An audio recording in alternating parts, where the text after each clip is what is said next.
Vortex é uma minissérie francesa que apareceu na Netflix do nada, sem causar muito alarde, mas no fim se mostrou uma excelente série de crime que envolve um tipo de viagem no tempo bem diferente. Nesse vídeo aqui vou destrinchar os acontecimentos para entendermos a mecânica de como as alterações temporais funcionam nessa série, e também entender o final.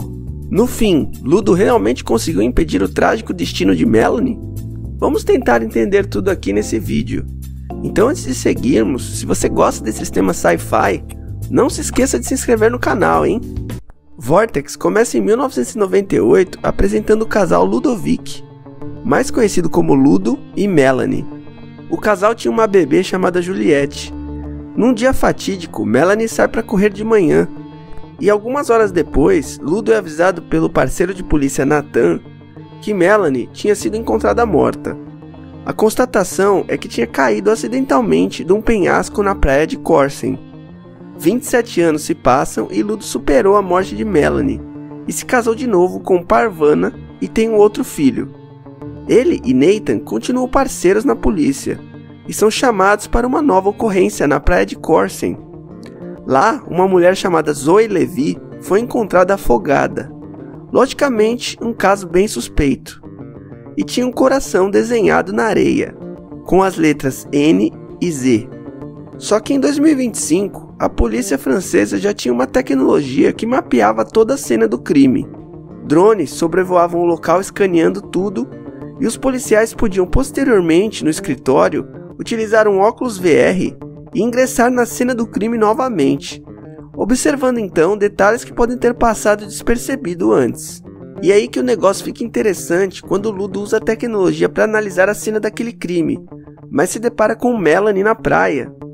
Sim, a Melanie de 1998, poucos dias antes do dia em que ela ia morrer. Embora não consigam se tocar, eles conseguem conversar, e Ludo tem a grande ideia de tentar evitar a morte da ex-esposa. Não é possível explicar como que a tecnologia VR estabeleceu uma conexão com o passado, e por que só com Melanie? Por que não com outras pessoas que estavam passando por aquela praia ou por aquele local, por exemplo? O que dá para explicar é como funciona a mecânica dessa conexão. É algo muito semelhante ao filme coreano A Ligação. Você já viu A Ligação? Vale muito a pena também. No primeiro contato entre Ludo e Melanie, é estabelecida uma conexão entre os anos de 2025 e 1998. E a partir dali, qualquer alteração no passado causaria imediatamente uma alteração no futuro. Não existe aqui aquele conceito do De Volta para o Futuro, onde uma mudança no passado gera um futuro alternativo. Não, aqui as ações de Melanie refletem diretamente na realidade de Ludo. E a série pega bem no conceito de efeito borboleta, quando as pequenas decisões de Melanie geram efeitos catastróficos no futuro onde está Ludo. E é bem assim, Melanie toma uma decisão diferente no passado e imediatamente Ludo passa a perceber as diferenças no presente dele. Estarrecida por saber que ia morrer em alguns dias, Melanie não vai assistir às semifinais da Copa de 98. Ao não ir a esse encontro, sua amiga Florence também acaba não indo. O problema é que naquele encontro, Florence conheceria Nathan, seu futuro marido. Ludo logo percebe que Nathan ainda está solteira no presente dele, e nem filhos tinha. Percebendo então que as ações de Melanie podem gerar o caos no futuro, Ludo avisa a ex-esposa para tentar consertar a situação. E ela consegue, na sorte, restabelecer o casamento dos dois no futuro. Só que Melanie gera mais um evento que afeta o futuro de Ludo. Atualmente em 2025, Ludo está em um casamento muito feliz com sua segunda esposa, Parvana, com quem também tem um filho pequeno, o Sam. O cara conheceu Parvana, uma imigrante do Afeganistão, quando a casa dela foi assaltada e ele foi investigar o assunto. Portanto, por todas essas razões, Ludo afirma muito claramente que não gostaria de desfazer seu relacionamento e vida com Parvana de forma alguma. A única razão pela qual ele estava tentando salvar Melanie de seu destino em 1998 era para ajudar a evitar a morte dela e não para continuar seu relacionamento. Por isso, os dois chegam a decidir que Melanie teria que deixar Ludo em 1998, assim que sobreviver ao fatídico dia, para que ele pudesse encontrar Parvana. Mas Melanie acaba interferindo nisso. Por curiosidade, ela então chama Parvana para um depoimento. Depois de sair da delegacia, Parvana acaba com medo de tudo aquilo e se muda de casa, impossibilitando um futuro encontro com Ludo, que imediatamente se vê num futuro solteiro e sem o filho. Parvana nem o conhecia. E pior, sua filha não era mais médica, mas uma viciada em drogas. Podemos ver que a presença de Parvana foi muito importante para mudar a história da filha de Ludo.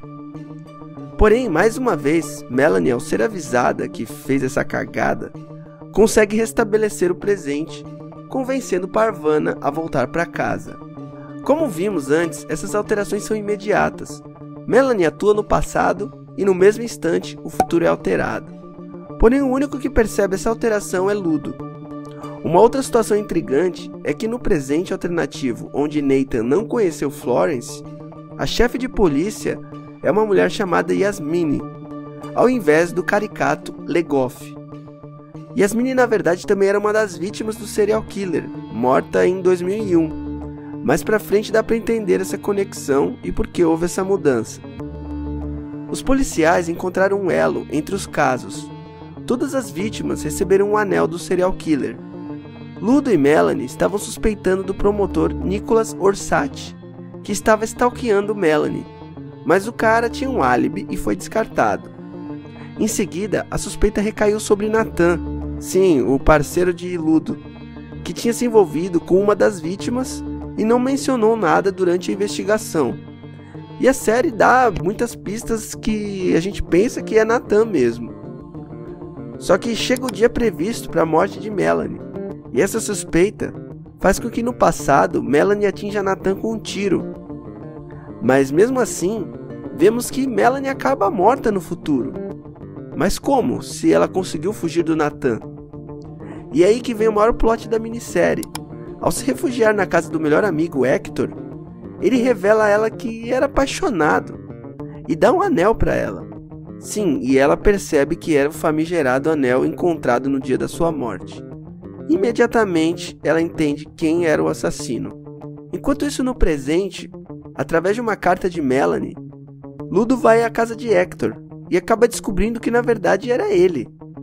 O N não era um N, era um H. Mas por incrível que pareça, ao seguir as pistas, Ludo acaba morto por Hector. E é aqui que as coisas se invertem, porque Ludo estava tentando evitar a morte de Melanie, mas é ela que vai acabar evitando a morte dele. Melanie então, com muito custo, consegue evitar a própria morte, porque estava armada dessa vez. Ao contrário da época de 1998, onde ela não sabia o que ia acontecer com ela. Então, sem pestanejar, ela atira em Hector, salvando Ludo, que levanta do chão como se nada tivesse acontecido, como se tivesse apenas tomado um tombo. De fato, foi Hector que tinha matado Melanie, na linha do tempo original. Provavelmente, devido à rejeição de Melanie, ele tinha se tornado um sujeito amargurado, fazendo mais 3 vítimas em seguida. Mas lógico, o cara era um psicopata. Porém, no futuro em que Nathan tinha casado com Florence, Hector tinha um relacionamento estável com ela até 2001, evitando assim a morte de Yasmine, que ocorreu nessa data. Só que o futuro em que Melanie sobrevive é sombrio. Por ter matado Hector, ela acaba vivendo como uma foragida da justiça durante anos. Muitos anos depois, quando ela vai visitar Juliette, acaba presa por Ludo, fazendo com que Juliette guardasse um rancor do pai e o relacionamento deles não ser nada parecido como era antes. Melanie acabou como uma assassina, já que Hector não tinha feito nenhuma vítima ainda. Outro ponto, os filhos de Hector nessa nova realidade não existem. Em contrapartida, 4 mulheres deixaram de morrer, né? No fim da minissérie, vemos Ludo visitando Melanie, que diz que estava esperando ele por 27 anos. Acredito que ele não ia reatar com Melanie, mas pelo menos ela poderia receber umas visitas, né? E aí, com esse futuro aí, valeu a pena salvar a vida de Melanie? Comentem aí embaixo o que acharam dessa série e das atitudes dos personagens. Não se esqueçam de se inscrever no canal, um abraço e até mais!